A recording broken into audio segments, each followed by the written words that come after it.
you ever find yourself wide awake at night and unable to get back to sleep? Well, this is a common problem that I see a lot in my studio and with myself too. So let's try some of these stretches and see how they go for you. They're going to be working a lot on obviously your muscular system, your nervous system, and also your meridian system. So just getting a whole natural way back to sleep. So I'm going to pretend this is my bed, and what you're going to do is come along, and remember should be done in the middle of the night. I do this before I go to bed, and then if I wake up in the night and I'm restless, then I repeat these exercises. So propping down just onto your forearm position, bring one foot in front and take the other foot behind. So you're going for a calf stretch, the one on the back foot, and then you're going to straighten and go for a hamstring stretch on the front leg. So just rocking between the two moves, spending just a couple of seconds in each one just to get the benefit of what's going on from front to back. And then from there, you're going to go onto the toes and then roll over onto your foot, stretching out the front of the ankle, and then again going into that calf stretch. And again, rolling forward over the foot and then back. And we'll do that one more time, rolling forward and then back. And then we repeat it all on the other side. So these stretches shouldn't really take you very long. In fact, I take less than a minute to do it normally. As I say, it's my prep before I even get into bed at night.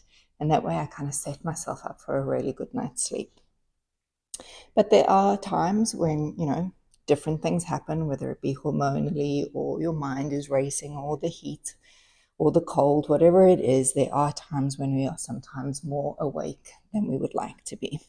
So going back up onto the toes and stretching out through the front of the foot on the side, and then relaxing into the heel stretch, calf stretch. And you'll be surprised at just how simple these moves are, but how effective they become. All right, and then from here, we're going to widen the legs out. You're still at this stage just on your forearms, nothing to do very fancy. And you're just going to bend into one knee, getting a stretch coming down the inside of your leg, and then take that over and stretch it to the other side. So again, just a couple to each side is plenty. You don't have to be here for hours. This series is really kind of like if you are up in the middle of the night going to the toilet and before you hop back into bed, just do a couple of these so that you are set for the rest. From here, we're going to take it into a gentle twist. So taking your arm down, find the side of your leg, your foot, your hip, wherever you can go, and look under the arm and up toward the ceiling. So you're stretching out through here, through the inner thighs, through the back of the legs. And then you go ahead and switch to the opposite side, looking in the opposite direction and getting that stretch.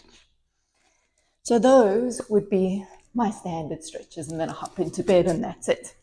But on those nights when it's just a little bit more challenging and I'm still not quite getting there, then I do a few extras, and I'm going to share those with you now.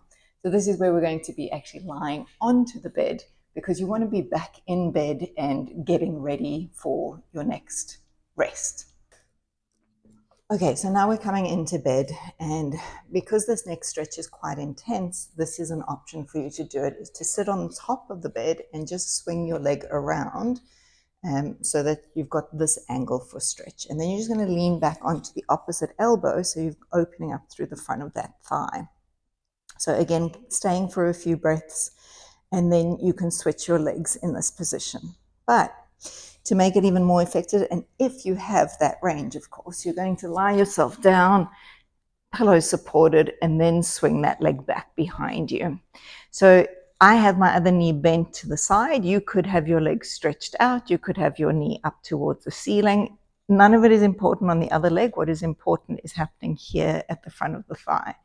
Again, just a couple of seconds into that position, and then we swing that leg around and we change shape. So this is now your figure 4 stretch. I bring the leg in. It's up to you if you want to hold the back of the thigh, the front of the shin. I go over the top because that gives me the deepest stretch. And in this position, my head is supported by my pillow, so I'm not with my head tilted up towards the ceiling. I'm just letting my body's weight relax down as I'm getting a big stretch here into the side of the hip. And then we release from there, and then go and do the other side. So again, if you were sitting up first to be able to do this leg stretch, then, make sure you switch sides while you're sitting up.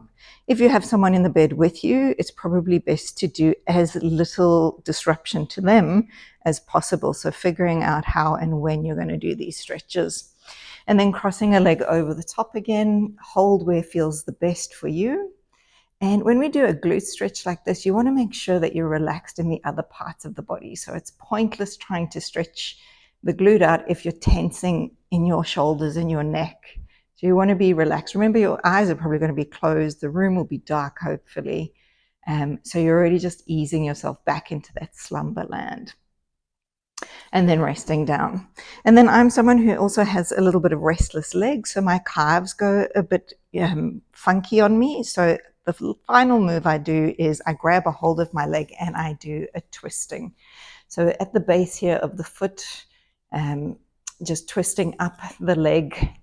And this is just moving all the different tissues in my body. And as I mentioned, we're working through a lot of the meridian lines as well. You don't have to know them, but they are all working. Taking the thumbs into the back of the calf and then just sinking into that midline as you walk your thumbs down to the base of the ankle. And as soon as that is done, then of course I just pop over to the opposite side, squeeze the ankle, and repeat there. So just a twisting of the legs, and then hooking the fingers in and squeezing gently into the calf area.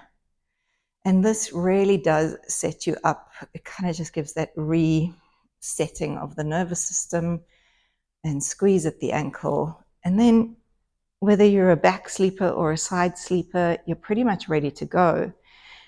If you are a side sleeper, one of my suggestions is that you get yourself a knee pillow and take yourself off to sleep.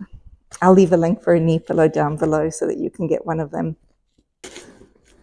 All right.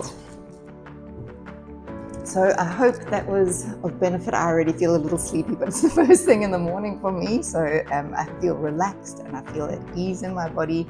I hope you feel similar things. And remember, if you do get any benefit from the video, I'd love to hear in the comments below what it did for you. Remember to like, comment, share, and subscribe. But most importantly, share this video along with other people who may be having similar issues of, we don't like to use the word insomnia, but lack of sleep or trouble sleeping. And let's get the world feeling better, moving better, and living better. I hope you have a wonderful day and a good night's sleep. Bye-bye.